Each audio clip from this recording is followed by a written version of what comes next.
जय हिंद साथियों, स्वागत है आप सभी का संपूर्ण जीके जी इस चैनल पर। साथियों देखिए, अभी का ये जो हमारे लोग का क्लास है वो है बिहार दरोगा नई भर्ती 2023 की जो आई हुई है उसके लिए ये क्लास है, जिसका हम लोगों ने पहले वॉल्यूम 1 को कंप्लीट कर लिया है। वॉल्यूम 1 हम लोगों ने एडुटेरिया का पहले कंप्लीट कर लिया है और अभी के क्लास में हम लोग देखेंगे वॉल्यूम 2, जो कि एग्जाम के पॉइंट ऑफ व्यू से बहुत ही ज़्यादा महत्वपूर्ण होता है एडुटेरिया पब्लिकेशन का बुक बिहार दरोगा के लिए। तो देखिए वॉल्यूम 2 हम लोग अभी कंप्लीट कर रहे हैं, जिसका हम लोगों ने 2 सेट्स पहले कंप्लीट कर लिया है। 2 सेट हम लोगों ने पहले कंप्लीट कर लिया है। जो भी बच्चे हमारे चैनल पर नए हैं वो वीडियो के डिस्क्रिप्शन में जाएं, उनको प्लेलिस्ट मिल जाएगा और उस पर जा करके और अपने तैयारी को जीरो लेवल से अच्छे स्तर पर लेकर जाएं और सारे रिवीजन क्लास कर ले। जितना भी अभी तक प्रैक्टिस सेट कराए गए हैं सभी को अच्छे से पढ़ें और उसको रिवीजन करते रहे एग्जाम आने तक। अगर रिवीजन नहीं करिएगा तो माइंड से आप लोगों के हट जाएगा। तो जो भी आप लोग अगर क्लास अभी जैसे ये क्लास करिएगा तो फिर इसको कल फिर इसको रिवीजन करिएगा। इसको दिमाग में रखते रहिएगा कि रिवीजन करते रहने से बहुत ही अच्छा अभ्यास हो जाता है। अगर आप नहीं भी पढ़ते हैं तो सिर्फ अगर ऑडियो भी अगर आप चला करके पॉकेट में रख देते हैं और कान में ब्लूटूथ लगाइए, देखिए सारी क्वेश्चन रिपीट होते रहेंगे, माइंड में आप लोगों के सेट हो जाएंगे।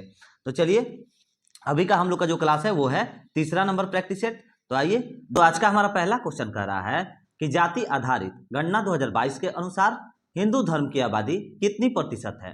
तो हिंदू धर्म की आबादी 81.99% है। Option number A is the right answer. देखिए, जाति आधारित गणना रिपोर्ट 2022 के अनुसार बिहार में हिंदू धर्म समुदाय की आबादी सबसे ज्यादा है, सबसे सर्वाधिक है बिहार में, जो कि हिंदू समुदाय का प्रतिशत 81.99% है, जबकि मुस्लिम समुदाय का जो प्रतिशत है वो है 17.7%। मुस्लिम समुदाय का कितना है तो 17.7% है और हिंदू जाति का कितना है तो 81.99% है। चलिए नेक्स्ट क्वेश्चन देखिए, भारत में अपनी शाखा खोलने वाला पहला विदेशी विश्वविद्यालय कौन है। तो इसका राइट आंसर हो जाएगा डेक्कन विश्वविद्यालय। Option number C is the right answer. Bharat में अपनी शाखा खोलने वाला पहला विदेशी विश्वविद्यालय जो है वो है डेक्कन विश्वविद्यालय। Option number C is the right answer. और यह जो है ऑस्ट्रेलिया का विश्वविद्यालय है। डेक्कन विश्वविद्यालय जो है यह ऑस्ट्रेलिया का विश्वविद्यालय है, जो गुजरात के गांधीनगर में अपनी शाखा स्थापित करेगा। ठीक है, चलिए नेक्स्ट क्वेश्चन देखिए, नाटो के 31वें सदस्य देश के रूप में नाटो के 31वें सदस्य देश के रूप में किसे शामिल किया गया है। तो किसे शामिल किया गया है तो इसका राइट आंसर हो जाएगा Finland. Option number B is the right answer, Finland. देखिए, नाटो के 31वें सदस्य देश के रूप में फिनलैंड को शामिल किया गया है और 4 अप्रैल 1949 को, ठीक है इसको याद रखिएगा, 4 अप्रैल 1949 को 4 अप्रैल 1949 को नाटो की स्थापना हुई थी। कब तो 4 अप्रैल 1949 को नाटो की स्थापना हुई थी और इसका मुख्यालय जो है वह ब्रुसेल्स में है। इसका मुख्यालय कहां पर है तो ब्रुसेल्स में है। चलिए नेक्स्ट क्वेश्चन देखिए, 4 नंबर क्वेश्चन कह रहा है हमारा कि सिपरी रिपोर्ट 2023 के अनुसार विश्व के 3 सबसे बड़े शस्त्र आयातक देश का क्रम है। तो इसका राइट आंसर हो जाएगा भारत, सऊदी अरब और कतर। ठीक है, option number D is the right answer. और देखिए इसमें और भी नाम जुड़ते हैं, भारत, सऊदी अरब, कतर, ऑस्ट्रेलिया एवं चीन। ये जो है 5 टोटल नाम होते हैं और इस रिपोर्ट के अनुसार अमेरिका दुनिया का सबसे बड़ा हथियार निर्यातक देश है। ठीक है, इस रिपोर्ट के अनुसार जो है अमेरिका सबसे ज्यादा हथियार निर्यातक पूरे दुनिया का है। चलिए आगे बढ़िए, नेक्स्ट क्वेश्चन देखिए, अंतरराष्ट्रीय वैदिक संपदा सूचकांक 2023 में भारत का स्थान क्या है। तो भारत का स्थान 42वां है। Option number A is the right answer. और देखिए इस सूचकांक में पहले स्थान पर अमेरिका है। देखिए अंतरराष्ट्रीय वैदिक संपदा सूचकांक 2023 में भारत का स्थान 42वां है और अमेरिका जो है वह प्रथम स्थान पर है। ठीक है, और इसमें कुल 55 देशों ने भाग लिया था। टोटल जो है अंतरराष्ट्रीय वैदिक संपदा में कितने देशों ने भाग लिया था तो 55 देशों ने भाग लिया था। आप लोग इसे भी याद रखिएगा। चलिए नेक्स्ट क्वेश्चन देखिए कि नेपाल के नए राष्ट्रपति कौन बने हैं। तो नेपाल के नए राष्ट्रपति बने हैं रामचंद्र पौडेल। ठीक है, Ramchandra Paudel. Option number C is the right answer. Nepal के नए राष्ट्रपति रामचंद्र पौडेल बने हैं। Option number C is the right answer. Next question देखिए, प्रधानमंत्री द्वारा टेक्सटाइल उद्योग को बढ़ावा देने हेतु कितने पीएम मित्र मेगा टेक्सटाइल पार्क को स्थापित करने की घोषणा की है। तो इसका राइट आंसर हो जाएगा 7। Option number C is the right answer 7। देखिए प्रधानमंत्री द्वारा टेक्सटाइल उद्योग को बढ़ावा देने हेतु जो है 7 PM मित्र देश मेगा टेक्सटाइल पार्क को स्थापित करने का घोषणा की है। Option number C is the right answer 7। Next question देखिए, बजट 2023-24 में प्रधानमंत्री ग्राम सड़क योजना हेतु कितना बजट अनुमानित है? तो इसका राइट आंसर हो जाएगा कितना बजट अनुमानित है? तो इसका सही आंसर हो जाएगा 19,000 करोड़ रुपए। Option number A is the right answer. Next question देखिए, हाल ही में अंतर्राष्ट्रीय महिला वैज्ञानिक दिवस कब मनाया जाता है? तो अंतर्राष्ट्रीय महिला वैज्ञानिक दिवस 11 फरवरी को मनाया जाता है। और देखिए 2023 अंतर्राष्ट्रीय महिला वैज्ञानिक दिवस की थीम जो थी वो आईडीज थी, IDEAS, ठीक है। चलिए आगे बढ़िए। नेक्स्ट क्वेश्चन, हाल में किए गए घोषणा के अनुसार आरबीआई ने ई रूपी की सीमा को 10,000 से बढ़ाकर कितना किया है? तो 10,000 से बढ़ाकर के 1 लाख किया है। Option number D is the right answer. और देखिए 2 अगस्त 2021 को, कब? तो 2 अगस्त 2021 को प्रधानमंत्री मोदी के द्वारा ई रूपी को लॉन्च किया गया था। प्रधानमंत्री मोदी के द्वारा ई रूपी को लॉन्च किया गया था। कब किया गया था? तो 2 अगस्त 2021 को किया गया था। चलिए नेक्स्ट क्वेश्चन देखिए, मालाबार नौसेना अभ्यास 2023 का आयोजन कहां किया गया है? तो इसका राइट आंसर हो जाएगा Australia. Option number A is the right answer. 2023 में मालाबार नौसेना अभ्यास का आयोजन ऑस्ट्रेलिया हो जाएगा और 2022 में इसका आयोजन जापान में हुआ था। इसको भी याद रखिएगा, 2022 में जापान में हुआ था। नेक्स्ट क्वेश्चन, बच्चों के लिए डिजिटल स्वास्थ्य कार्ड लॉन्च करने वाला पहला राज्य कौन बना है? तो इसका राइट आंसर हो जाएगा उत्तर प्रदेश बना है। Option number B is the right answer. बच्चों के लिए डिजिटल स्वास्थ्य कार्ड लॉन्च करने वाला पहला राज्य जो है वो है Uttar Pradesh. Option number B is the right answer. Next question, national Irish hockey championship 2023 का खिताब किसने जीता है? तो इसका राइट आंसर हो जाएगा ITBP ने जीता है, जो कि लद्दाख में यह किया गया था। नेशनल आयरिश हॉकी चैंपियनशिप का आयोजन 2023 में यह लद्दाख में किया गया था और इसे जीता किसने है? तो ITBP ने जीता है। Option number C is the right answer. Next question देखिए, हाल ही में प्रसिद्ध व्यक्ति सतीश कौशिक का निधन हो गया, उनका संबंध किस क्षेत्र से था? तो उनका जो संबंध था वो अभिनेता और निर्देशक से था। ए और बी दोनों जो है सही आंसर हो जाएगा। और इन्होंने 100 से ज्यादा फिल्मों में काम किया था, इसे भी आप लोग नोट रखिएगा। सतीश कौशिक जो है वो 100 से ज्यादा फिल्मों में इन्होंने काम किया था। नेक्स्ट क्वेश्चन देखिए, निम्नलिखित में से कौन राज्यपालों के संबंध में सही सुमेलित नहीं है? तो सही सुमेलित नहीं है तो हो जाएगा मेघालय रमेश बैस, ये जो है सही सुमेलित नहीं है। Option number D is the right answer. यहां पर मेघालय का हो जाता फगू चौहान, ठीक है, मेघालय का फगू चौहान होता है, यहां पर गलत दिया गया है, रमेश बैस नहीं है। चलिए नेक्स्ट क्वेश्चन, भारत को किस वर्ष एससीओ में पर्यवेक्षक का दर्जा दिया गया था? ठीक है, किस वर्ष में दिया गया था पर्यवेक्षक का दर्जा?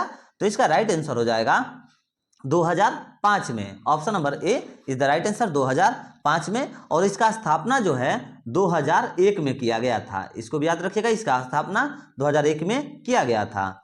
नेक्स्ट क्वेश्चन देखिए, मोढेरा को भारत का पहला 24x7 यानी कि 24x7 सौर ऊर्जा संचालित गांव घोषित किया गया है। ठीक है, यह गुजरात के किस जिले में है? तो यह जो है गुजरात के मेहसाना जिले में है। Option number A is the right answer. देखिए, मोढेरा को भारत का पहला 27x7 सौर ऊर्जा संचालित गांव घोषित किया गया है। यह जो है गुजरात के मेहसाना जिले में है। Option number A is the right answer, Mehsana जिला। नेक्स्ट क्वेश्चन देखिए, स्टैचू ऑफ बिलीफ प्रतिमा संबंधित है, तो किससे संबंधित है? यह जो है भगवान शिव से संबंधित है। देखिए इसको ऊपर करिए, स्टैचू ऑफ बिलीफ प्रतिमा जो है किससे संबंधित है? भगवान शिव से संबंधित है। Option number B is the right answer. और नोट करिए इंपॉर्टेंट पॉइंट, देखिए हम बता रहे हैं, आप लोग नोट करिए। 29 अक्टूबर 2022 को, कब? 29 अक्टूबर 2022 को राजस्थान में विश्व की सबसे ऊंची भगवान शिव की प्रतिमा को स्थापित किया गया है। और इस मूर्ति को जो है विश्वास की मूर्ति या स्टैचू ऑफ बिलीफ के नाम से भी जाना जाता है। और यह जो प्रतिमा है यह 369 फीट ऊंची है। इसका हाइट 369 फीट है। नेक्स्ट क्वेश्चन देखिए, उच्चतम न्यायालय ने किसकी अध्यक्षता में क्षेत्रीय भाषा में न्यायालयों के निर्णयों को अनुवाद करने हेतु समिति का गठन किया है? तो इसका राइट आंसर हो जाएगा अभय ओका समिति। Option number B is the right answer. देखिए, उच्चतम न्यायालय ने अभय ओका समिति अध्यक्षता में क्षेत्रीय भाषा में न्यायालयों के निर्णयों को अनुवाद करने के लिए समिति का गठन किया है। Option number B is the right answer, Abhay Oka समिति। चलिए नेक्स्ट क्वेश्चन देखिए, क्वेश्चन नंबर 20 कह रहा है हमारा कि भारत की सबसे बड़ी एस्केप टनल की लंबाई कितनी है? भारत की सबसे बड़ी एस्केप टनल की लंबाई कितनी है? तो आइए इसको ऊपर करिए, कितनी है इसकी लंबाई? तो इसका राइट आंसर हो जाएगा 272 kilometre. Option number A is the right answer, sorry option number C is the right answer. A में तो 260 दिया गया है, ये नहीं होगा, 272 हो जाएगा। देखिए, भारत सरकार ने उधमपुर में बारामूला तक 272 किलोमीटर लंबी रेलवे की योजना तैयार की है। Option number C is the right answer, 272 kilometre. Next question देखिए, ब्लैक राइनो को संरक्षण देने के लिए उद्देश्य से वन जीव संरक्षण बॉन्ड यानी कि वाइल्ड लाइफ बॉन्ड, सॉरी ये बॉन्ड है, बॉन्ड वाइल्ड लाइफ बॉन्ड को किस संस्था द्वारा जारी किया गया? तो इसका राइट आंसर हो जाएगा वर्ल्ड बैंक के द्वारा जारी किया गया। Option number A is the right answer. देखिए, ब्लैक राइनो को संरक्षण देने के उद्देश्य से वन जीव संरक्षण बॉन्ड यानी कि वाइल्ड लाइफ बॉन्ड जो है वर्ल्ड वाइल्ड संस्था के द्वारा जारी किया गया है, वर्ल्ड बैंक संस्था के द्वारा जारी किया गया है। Option number A is the right answer, world bank. Next question देखिए, क्वेश्चन नंबर 22 कह रहा है कि रेने रिजिजू के इस्तीफे के बाद देश के नए कानून मंत्री कौन बने हैं? तो देश के नए कानून मंत्री जो बने हैं वो है Arjun Ram Meghwal. Option number A is the right answer, Arjun Ram Meghwal. Next question देखिए, किस संस्था द्वारा हाल ही में जीवन आजाद पॉलिसी की शुरुआत की गई है? तो यह जो है LIC के द्वारा की गई है। Option number A is the right answer, LIC के द्वारा जनवरी 2023 में जीवन आजाद पॉलिसी की शुरुआत की गई है और यह योजना जो है सुरक्षा और बचत के दोहरे लाभ प्रदान करने के लिए बनाई गई है। इसको भी आप लोग याद रखिएगा। चलिए नेक्स्ट क्वेश्चन देखिए, वर्ष 2023 में कितनी महिलाओं को पद्म पुरस्कार से सम्मानित किया गया है? तो कितनी महिलाओं को? तो इसका राइट आंसर हो जाएगा 19 को किया गया है। Option number B is the right answer, 19। और देखिए, वर्ष 2023 में कुल 106 नागरिकों को पद्म पुरस्कार से सम्मानित किया गया है। टोटल 106 नागरिकों को किया गया है, जिसमें कि 19 महिला को किया गया है। Option number B is the right answer. Next question, राष्ट्रीय विज्ञान दिवस 2023 का विषय था। तो राष्ट्रीय विज्ञान दिवस 2023 का विषय था वैश्विक कल्याण के लिए वैश्विक विज्ञान। Option number A is the right answer. चलिए जो और देखिए, विज्ञान दिवस जो है, विश्व विज्ञान दिवस कब मनाया जाता है? तो इसको भी नोट रखिएगा कि 28 फरवरी को विश्व विज्ञान दिवस मनाया जाता है। कब? 28 फरवरी को मनाया जाता है। नेक्स्ट क्वेश्चन देखिए, भारत के उपराष्ट्रपति का निर्वाचन एक निर्वाचक गण द्वारा किया जाता है, जिसके सदस्य होते हैं। तो इसके सदस्य होते हैं, तो इसका राइट आंसर हो जाएगा संसद में दोनों सदनों के सभी सदस्य। Option number B is the right answer, संसद में दोनों सदनों के सभी सदस्य। चलिए नेक्स्ट क्वेश्चन देखिए, संविधान के किस अनुच्छेद में उल्लेखित है कि अध्यक्ष के पास निर्णायक मत होगा, जिसका प्रयोग मतों की संख्या बराबर होने पर किया जाएगा? तो इसका राइट आंसर हो जाएगा अनुच्छेद 101 में है। Option number B is the right answer. अनुच्छेद 101 के तहत लोकसभा अध्यक्ष को अपने कास्टिंग वोट करने का अधिकार है। यह प्रयोग तब किया जाता है जब वोट बराबर होने के कारण टाई हो जाता है, तब उसका प्रयोग किया जाता है। नेक्स्ट क्वेश्चन देखिए, खाद मिलावट निवारण अधिनियम पहली बार कब लागू किया गया? तो इसका राइट आंसर हो जाएगा 1954 में किया गया था। Option number A is the right answer. खाद मिलावट निवारण अधिनियम 1954 ईस्वी को सर्वप्रथम अधिनियम किया गया था और यह जो है 1 जून 1955 को लागू हुआ था। कब लागू हुआ था बच्चे? तो 1 जून 1955 को लागू हुआ था। चलिए नेक्स्ट क्वेश्चन देखिए, भारत में केंद्र राज्य संबंध निर्भर करते हैं। तो भारत में केंद्र राज्य संबंध जो है वह निर्भर करते हैं। तो इसका राइट आंसर हो जाएगा, देखिए क्या कर रहा है, इसका राइट आंसर हो जाएगा सभी हो जाएगा। ठीक है, देखिए संवैधानिक प्रावधानों पर, परंपराओं तथा व्यवहारों पर, न्यायिक व्यवस्थाओं पर, बातचीत के लिए यंत्र विन्यास पर, देखिए सभी इसका राइट आंसर हो जाएगा। Option number D is the right answer, सभी। चलिए नेक्स्ट क्वेश्चन देखिए, निम्नलिखित में किसका संबंध चुनाव आयोग से नहीं है? तो किसका संबंध नहीं है? तो इसका राइट आंसर हो जाएगा चुनाव की अधिसूचना जारी करना, यह जो है चुनाव आयोग से संबंध नहीं है। Option number A is the right answer. Next question देखिए, क्वेश्चन नंबर 31 कह रहा है, किसने कहा था भारतीय संविधान को संघात्मकता के तंग ढांचे में नहीं ढाला गया है? तो इसका राइट आंसर हो जाएगा, यह किसने कहा था? तो इसका राइट आंसर हो जाएगा इनमें से कोई नहीं, किसी ने भी नहीं कहा था। Option number D is the right answer. और यह कथन किसका था? आखिर किसी ना किसी ने तो यह कहा ही था, तभी ना दिया गया है। तो यह कहा था जिसने, वो थे BR अम्बेडकर थे हमारे, इनमें से कोई नहीं। Option number D is the right answer. चलिए नेक्स्ट क्वेश्चन देखिए, मेयर का कार्यकाल कितने वर्ष का होता है? तो मेयर का कार्यकाल जो है यह नॉर्मली 5 वर्षों का होता है, जबकि आप लोग याद रखिएगा दिल्ली और बेंगलुरु में जो है मेयर का कार्यकाल सिर्फ 1 वर्ष का होता है। कहां पर? तो दिल्ली और बेंगलुरु में सिर्फ 1 वर्ष का मेयर का कार्यकाल होता है, इसको आप लोग एकदम याद रखिएगा।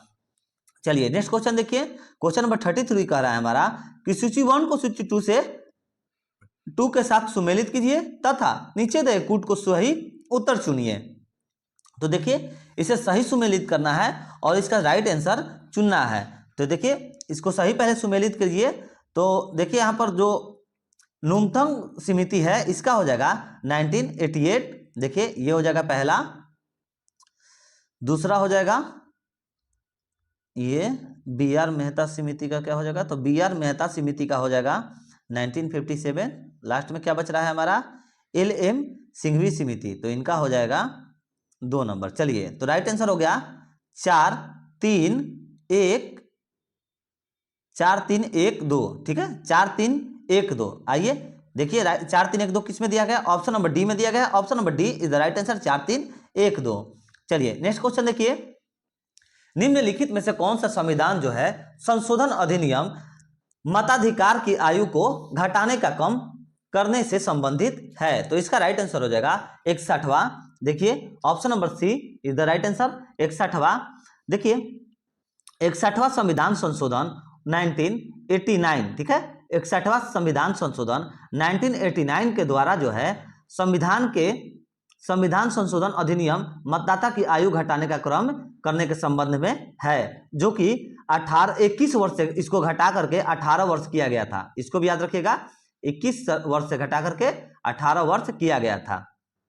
चलिए नेक्स्ट क्वेश्चन देखिए, क्वेश्चन नंबर 35 कर रहा है हमारा, बोहरा समिति का संबंध है। तो बोहरा समिति का जो संबंध है वो है राजनेताओं तथा अपराधियों की साठगांठ से। Option number D is the right answer. देखिए बोहरा समिति का जो गठन है 1993 में, कब? 1993 में राजनेताओं और अपराधियों के बीच साठगांठ की जांच के लिए किया गया था। Option number D is the right answer.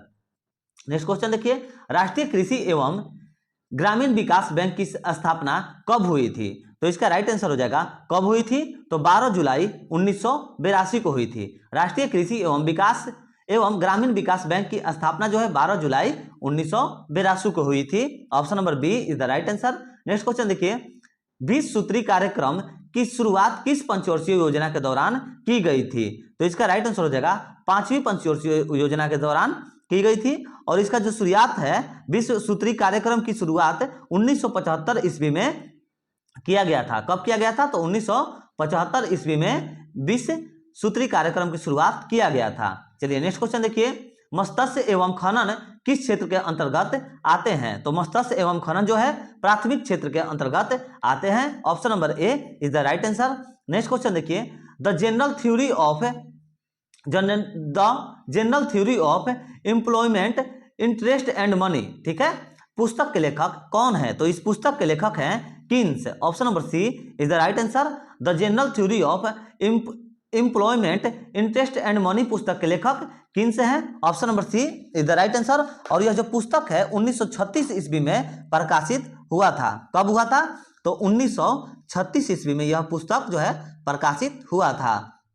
Next question देखिए, भारत के विदेशी व्यापार से संबंधित आंकड़े किसके द्वारा जारी किए जाते हैं? तो किसके द्वारा?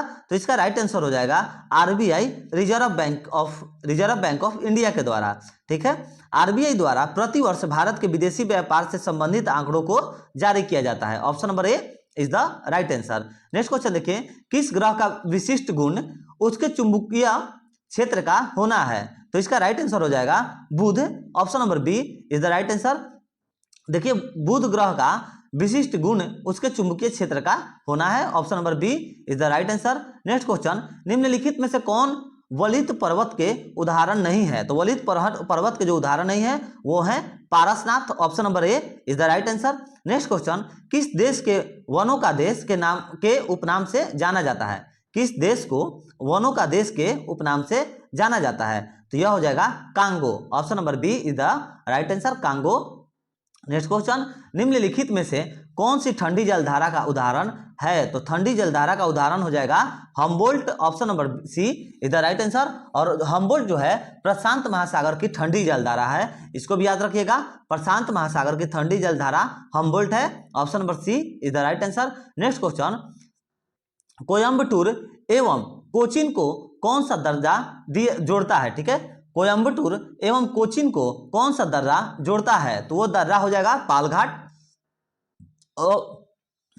सॉरी साथियों, option number B is the right answer, Palghat.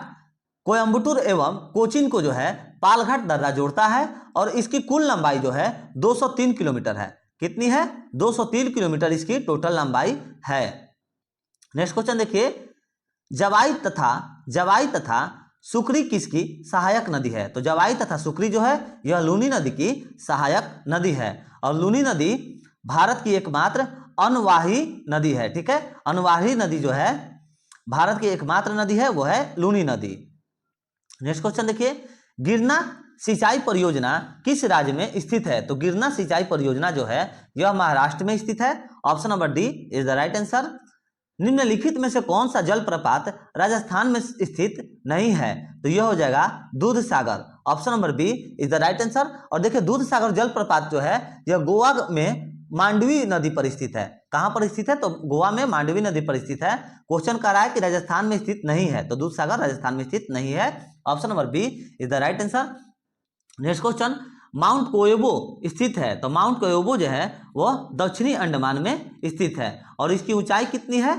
तो 460 मीटर है, इसको भी याद रखिएगा। माउंट कोयबो दक्षिणी अंडमान में स्थित है और इसकी ऊंचाई 460 मीटर है। नेक्स्ट क्वेश्चन, नेपाल के साथ कितने भारतीय राज्य सीमा बनाते हैं? तो नेपाल के साथ 5 भारतीय राज्य सीमा बनाते हैं और वो जो राज्य सीमा है वो उसको नोट करिए, उत्तर प्रदेश, बिहार, पश्चिम बंगाल, सिक्किम एवं उत्तराखंड। उत्तर प्रदेश, बिहार, पश्चिम बंगाल, सिक्किम एवं उत्तराखंड, यही वो 5 राज्य जो हैं जो कि नेपाल के साथ सीमा साझा करते हैं। नेक्स्ट क्वेश्चन देखिए, सूची 1 को सूची 2 के साथ सुमेलित कीजिए तथा नीचे दिए गए कूट को सही उत्तर चुनिए। तो देखिए, पहले इसको सुमेलित करना है, तो इसका देखिए आंसर इसका हो जाएगा कौटिल्य का हो जाएगा अर्थशास्त्र। देखिए, इसको थोड़ा सा ऊपर करिए तब अच्छे से समझ में आएगा। हाँ, देखिए कौटिल्य का हो जाएगा अर्थशास्त्र। एक और तो क्या दिया गया है? सोमदेव का हो जाएगा, ये तो एकदम सही दिया गया है। ठीक है, और जयदेव का हो जाएगा गीता गोविंद, ये भी सही दिया गया है। और क्या बच रहा है? तो इसका तो हो जाएगा ऊपर वाला। देखिए, तो इसका राइट आंसर क्या हो गया? 4 2 3 1, 4 2 3 1 इसका राइट आंसर। तो देखिए किसमें दिया गया है? 4 2 3 1 ऑप्शन नंबर सी में दिया गया। Option number C is the right answer. Next question देखिए, दिल्ली सल्तनत के एकमात्र सुल्तान जिसने अपनी आत्मकथा लिखी है वह सुल्तान कौन है? दिल्ली सल्तनत के एकमात्र सुल्तान जिसने अपनी आत्मकथा खुद लिखी है वह सुल्तान कौन था? तो वह सुल्तान जो था वो था Firoz Shah Tughlaq. Option number B is the right answer. और देखिए, फतुहात ए फिरोज शाही के नाम से उसे वह आत्मकथा को जाना जाता है। चलिए नेक्स्ट क्वेश्चन देखिए, मुहम्मद गजनवी को परास्त करने हेतु राजपूत शासकों के संघ का नेतृत्व किसने किया था? तो ये किया था जयपाल ने। Option number C is the right answer. और देखिए इसमें जयपाल की पराजय हो गई थी, इसमें जो है जयपाल की पराजय हो गई थी और जयपाल जो है इस पराजय को सहन नहीं कर पाया था और इसके वजह से उसने आत्महत्या कर लिया था। जयपाल खुद को आत्महत्या कर लिया था। नेक्स्ट क्वेश्चन देखिए, निम्नलिखित विदेशी यात्रियों में से कौन जो है मुगल साम्राज्य में नहीं आया था? निम्नलिखित विदेशी यात्रियों में से कौन मुगल साम्राज्य में नहीं आया था? तो इसका राइट आंसर हो जाएगा Domingo Paes. Option number D is the right answer, Domingo Paes. Next question देखिए, बौद्ध धर्म के संबंध में कौन सा कथन सत्य है? तो कौन सा कथन सत्य है बौद्ध धर्म के संबंध में? तो इसका राइट आंसर हो जाएगा 2, 3 तथा 4। ये जो तीनों कथन दिए गए हैं यह बौद्ध धर्म के संबंध में सत्य हैं। चलिए नेक्स्ट क्वेश्चन देखिए, तो 2, 3, 4 देखिए किसमें दिया गया? ऑप्शन नंबर बी में दिया गया। ऑप्शन नंबर बी इसका सही आंसर हो जाएगा। नेक्स्ट क्वेश्चन देखिए कि भारत के प्रथम गवर्नर जनरल कौन थे? तो भारत के प्रथम गवर्नर जनरल थे वो थे इनमें से कोई नहीं। देखिए इसमें से कोई प्रथम गवर्नर जनरल नहीं थे और इनमें से प्रथम जनरल आखिर फिर थे कौन? तो वो थे विलियम वेटिंग। कौन थे? विलियम वेटिंग जो थे भारत के प्रथम गवर्नर जनरल बनाए गए थे और स्वतंत्र भारत के प्रथम एवं अंतिम भारतीय गवर्नर जनरल जो थे वो थे चक्रवर्ती राजगोपालचारी थे। ठीक है, चक्रवर्ती राजगोपालचारी थे भारत के स्वतंत्र होने के बाद। चलिए नेक्स्ट क्वेश्चन देखिए, क्वेश्चन नंबर 57 कर रहा है हमारा कि 1857 के विद्रोह के समय भारत का गवर्नर जनरल कौन था? तो भारत का जो गवर्नर जनरल उस वक्त था Lord Canning. Option number C is the right answer, Lord Canning था। चलिए नेक्स्ट क्वेश्चन देखिए, निम्न में से कौन सा सही सुमेलित नहीं है? तो जो सही सुमेलित नहीं है वो हो जाएगा अहोम विद्रोह 1928-29। ठीक है, ये जो है अहोम विद्रोह 1828 में हुआ था। ठीक है, 1828 में हुआ था। यहाँ पर ये दिया गया है 1928-29, ये जो है सही सुमेलित नहीं है। Option number D is the right answer. Next question, Satyashodhak Samaj की स्थापना किसके द्वारा किया गया था? तो सत्यशोधक समाज की स्थापना ज्योतिबा फुले के द्वारा किया गया था और कब किया गया था? तो 1873 में किया गया था। चलिए नेक्स्ट क्वेश्चन, निम्नलिखित में से कौन सा एक फतेहपुर सीकरी में स्थित नहीं है? तो फतेहपुर सीकरी में जो स्थित नहीं है वो हो जाएगा Moti Masjid. Option number B is the right answer. और मोती मस्जिद जो है यह दिल्ली तथा आगरा के किले में अवस्थित है। चलिए नेक्स्ट क्वेश्चन, निम्नलिखित में से किस व्यक्ति को काकोरी षड्यंत्र के मामले में ब्रिटिश सरकार द्वारा फांसी की सजा दी गई थी? तो इसका सही आंसर हो जाएगा राम प्रसाद बिस्मिल एवं रोशन लाल को दी गई थी। Option number B is the right answer. देखिए राम प्रसाद बिस्मिल एवं रोशन लाल को जो है काकोरी षड्यंत्र के मामले में ब्रिटिश सरकार द्वारा फांसी की सजा सुनाई गई थी। Option number B is the right answer. Next question, निम्नलिखित में से कौन से गोलमेज सम्मेलन में गांधी जी ने भाग नहीं लिया था? तो गांधी जी ने जो भाग नहीं लिया था वो हो जाएगा ए और सी। उन्होंने केवल द्वितीय गोलमार्ग सम्मेलन में भाग लिया था। यहाँ पर क्या करा है, जिसमें भाग नहीं लिया था, तो ए और C is the right answer. Option number D में दिया गया है ए और सी, दोनों ए और C is the right answer. Option number D सही आंसर हो जाएगा। नेक्स्ट क्वेश्चन देखिए कि निम्नलिखित में से कौन सा कथन सत्य है? तो जो कथन सत्य है वो हो जाएगा ऑप्शन नंबर ए। चलिए नेक्स्ट क्वेश्चन देखिए, निम्न में से किस हड़प्पा स्थल से जूते हुए खेतों के निशान या साक्ष्य प्राप्त हुए हैं? तो कहां से प्राप्त हुए हैं? तो Kalibangan. Option number A is the right answer. देखिए कालीबंगा से जो है हड़प्पा स्थल से जूते हुए खेतों के निशान या फिर साक्ष्य प्राप्त हुए हैं। Option number A is the right answer, Kalibangan. और कालीबंगा जो है वो घग्गर नदी के किनारे राजस्थान में स्थित है। कहां पर? तो घग्गर नदी के किनारे राजस्थान में स्थित है कालीबंगा। चलिए नेक्स्ट क्वेश्चन देखिए,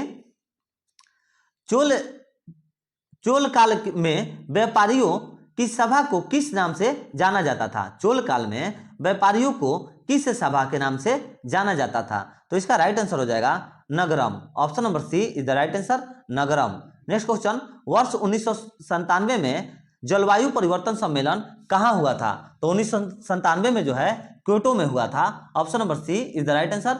1997 में जलवायु परिवर्तन सम्मेलन जो है क्योटो में हुआ था। Option number C is the right answer. Next question, Bharat की प्रथम रामसर साइट निम्नलिखित में से कौन सी है? तो प्रथम रामसर साइट वो है चिल्ला झील, option number B is the right answer, जो कि चिल्ला झील उड़ीसा में है। इसको भी आप लोग याद रखिएगा। नेक्स्ट क्वेश्चन कि जैव विविधता का सबसे महत्वपूर्ण पहलू है, तो इसका राइट आंसर हो जाएगा ऑप्शन नंबर डी पारिस्थितिकी तंत्र का निर्वहन, option number D is the right answer. Next question देखिए, पारिस्थितिकी तंत्र में एक पोषी स्तर से दूसरे पोषी स्तर में स्थानांतरित एवं से ऊर्जा का मात्रा जो है क्या होता है? तो यह घटती है, option number B is the right answer. देखिए पारिस्थितिकी तंत्र में एक पोषी स्तर से दूसरे पोषी स्तर में स्थानांतरित से ऊर्जा की मात्रा जो है घटती है, option number B is the right answer. Next question देखिए, वह क्षेत्र जो पारिस्थितिकी तंत्रों के मध्य सीमा रेखा अथवा संक्रमण क्षेत्रों के रूप में कार्य करता है, तो इसका राइट आंसर हो जाएगा ecotone, option number D is the right answer, ecotone. और देखिए दो या दो से अधिक विविध परितंत्रों के बीच एक विशिष्ट क्षेत्र होता है जिसे हम लोग इकोटोन कहते हैं। चलिए नेक्स्ट क्वेश्चन देखिए, दिए गए विकल्पों में से कौन आदिश राशि के उदाहरण हैं? तो आदिश राशि के उदाहरण वो हो जाएगा चाल, option number C is the right answer. Next question, Newton के किस नियम से बल का व्यंजक प्राप्त होता है? तो किस नियम से होता है? तो इसका राइट आंसर हो जाएगा द्वितीय गति नियम, option number B is the right answer. Newton के द्वितीय गति नियम से जो है बल का व्यंजक प्राप्त होता है, option number B is the right answer. Next question देखिए, ताप बढ़ने पर द्रवों की श्यानता पर क्या प्रभाव पड़ता है? तो ताप बढ़ने पर द्रवों की श्यानता पर जो है प्रभाव घटता है, option number B is the right answer. इसका प्रभाव जो है शून्य हो जाता है, ये भी याद रखिएगा, घटता है मतलब सीधे शून्य हो जाता है। नेक्स्ट क्वेश्चन देखिए, जरा दृष्टि दोष, ठीक है, जरा दृष्टि दोष को दूर करने हेतु किस लेंस का प्रयोग किया जाता है? तो यह जो है बाईफोकल लेंस का प्रयोग किया जाता है, option number C is the right answer. जरा दृष्टि दोष को दूर करने के लिए बाईफोकल लेंस का प्रयोग किया जाता है, option number C is the right answer. Next question, निम्नलिखित में से किसकी वेधन क्षमता एवं आयनन क्षमता सबसे अधिक होती है? तो इसका राइट आंसर हो जाएगा option number C. Next question देखिए, निम्नलिखित में से कौन सी सही सुमेलित नहीं है? तो जो सही सुमेलित नहीं है वो हो जाएगा दीर्घ किरण Roentgen, option number D is the right answer. और दीर्घ किरण का हो जाएगा मार्कोनी होता है, यहाँ पर रॉन्टज दिया गया है और सही सुमेलित नहीं पूछ रहा है, तो इसीलिए इसका डी राइट आंसर हो जाएगा। देखिए ध्वनि की चाल सामान्यतः जल में होती है, तो इसका राइट आंसर हो जाएगा 332 मीटर पर second, option number A is the right answer. Sorry ये नहीं होगा, 1483 मीटर पर सेकेंड, और ये जो है 332 मीटर पर सेकेंड ये होता है आयु के लिए होता है, ठीक है, आयु में इसकी चाल इतनी होती है। चलिए नेक्स्ट क्वेश्चन देखिए, रक्त के थक्कों का पता लगाने के में किस समस्थानिक का प्रयोग किया जाता है? तो इसका राइट आंसर हो जाएगा Na24, option number B is the right answer. देखिए रक्त के थक्कों का पता लगाने में सोडियम Na24 का प्रयोग किया जाता है, option number B is the right answer. Next question देखिए, एक अच्छे ईंधन में कौन सा गुण शामिल नहीं होता है? तो कौन सा गुण एक अच्छे ईंधन में शामिल नहीं होता है? तो उसका ऊष्मीय मान निम्न होना चाहिए, option number C is the right answer.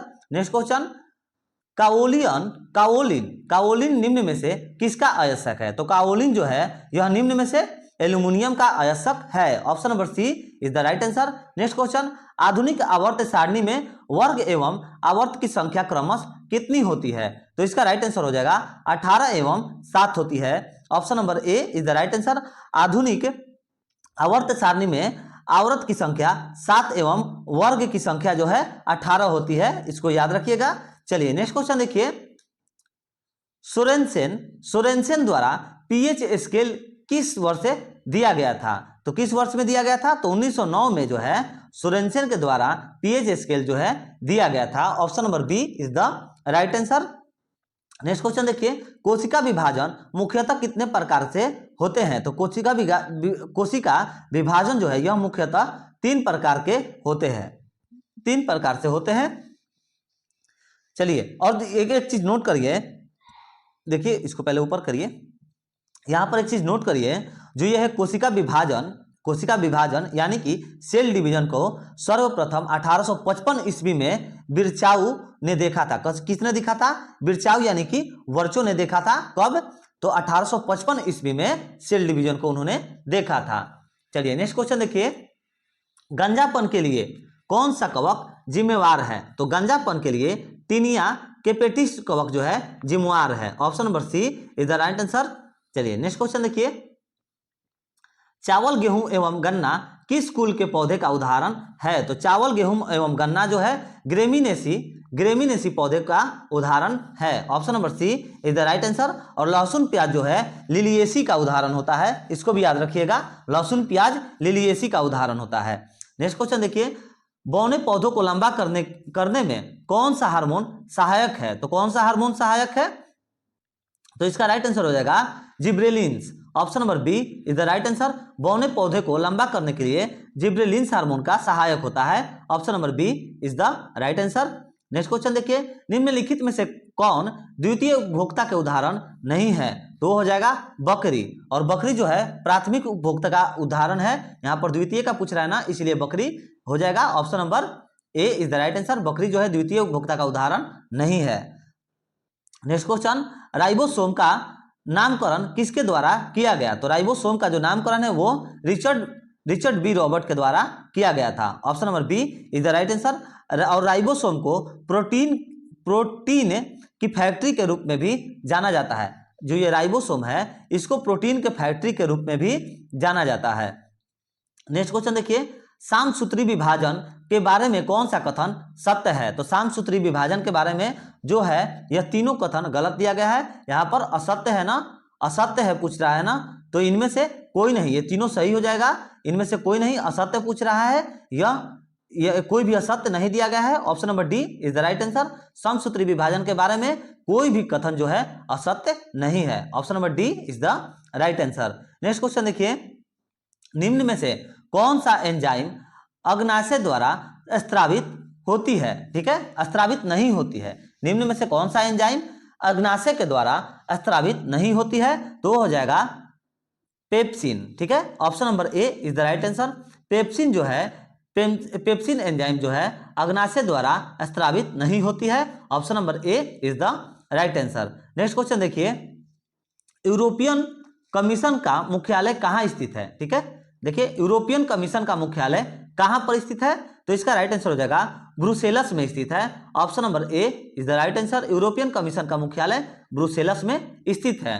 Next question देखिए, रेड क्रॉस को अब तक कितनी बार शांति हेतु नोबेल पुरस्कार से सम्मानित किया जा चुका है? तो 3 बार। ठीक है, रेड क्रॉस की स्थापना कब हुई थी? तो इसको भी याद रखिएगा, रेड क्रॉस की स्थापना 1863 ईस्वी में की गई थी। चलिए, और इसको जो है रेड क्रॉस को अब तक जो है कितनी बार शांति नोबेल पुरस्कार से सम्मानित किया गया है? तो 3 बार, इसको भी याद रखिएगा। और इसकी स्थापना जो है 1863 में की गई थी। चलिए नेक्स्ट क्वेश्चन देखिए, मांडवी झागोर नृत्य का संबंध किस राज्य से है? तो इसका संबंध जो है गोवा राज्य से है। Option number A is the right answer.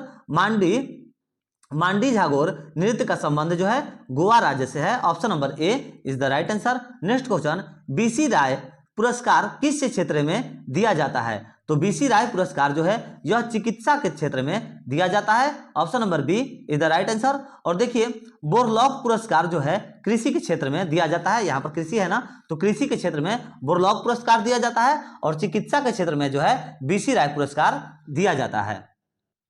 चलिए नेक्स्ट क्वेश्चन देखिए, क्वेश्चन नंबर 95 कर रहा है हमारा कि द कंपनी ऑफ वुमेन पुस्तक के लेखक कौन है? तो इसके लेखक हैं सुखवंत सिंह। ठीक है, option number A is the right answer. The company of women तथा ट्रेन ऑफ पाकिस्तान के भी पुस्तक जो है सुखवंत सिंह ही है। चलिए नेक्स्ट क्वेश्चन देखिए यहां से मैथ का क्वेश्चन चालू होता है, तो फटाफट आंसर देख लीजिए। 96 का आंसर हो जाएगा 7:2, ऑप्शन नंबर डी। 97 का आंसर हो जाएगा 11 दिन, option number B. Next question 98 का हो जाएगा 180, ऑप्शन नंबर सी। 99 का हो जाएगा 99 का राइट आंसर हो जाएगा 46, ऑप्शन नंबर डी। और 100 का हो जाएगा 100 का राइट आंसर हो जाएगा 19, ऑप्शन नंबर बी। तो साथियों यही था हमारा आज का सेट नंबर 3 जो कि हम लोगों ने आज कंप्लीट कर लिया। ऐसे ही डेली हम लोग आगे डेली प्रतिदिन हर एक सेट को विद डिस्कशन के साथ कंप्लीट करते हैं, और शाम के टाइम में ज्ञान बिंदु जीएस एकेडमी का जो टेस्ट सीरीज निकाला गया है उसको दरोगा के लिए कंप्लीट किया जाता है। तो साथियों, अगर आप लोगों को वीडियो पसंद आता है तो प्लीज वीडियो को लाइक करिए, अपने दोस्तों के पास शेयर करिए। अगर आप लोग चैनल पर नए हैं तो चैनल को सब्सक्राइब करके बेल आइकन दबा लीजिए, ताकि आने वाली हर वीडियो की नोटिफिकेशन आप लोग को मिलती रहे और आप लोग अपनी तैयारी को जीरो लेवल से लेकर के अच्छे स्तर तक करें और इस बार एग्जाम निकाल कर ही छोड़िएगा। तो चलिए मिलते हैं नेक्स्ट वीडियो में। जय हिंद, जय भारत।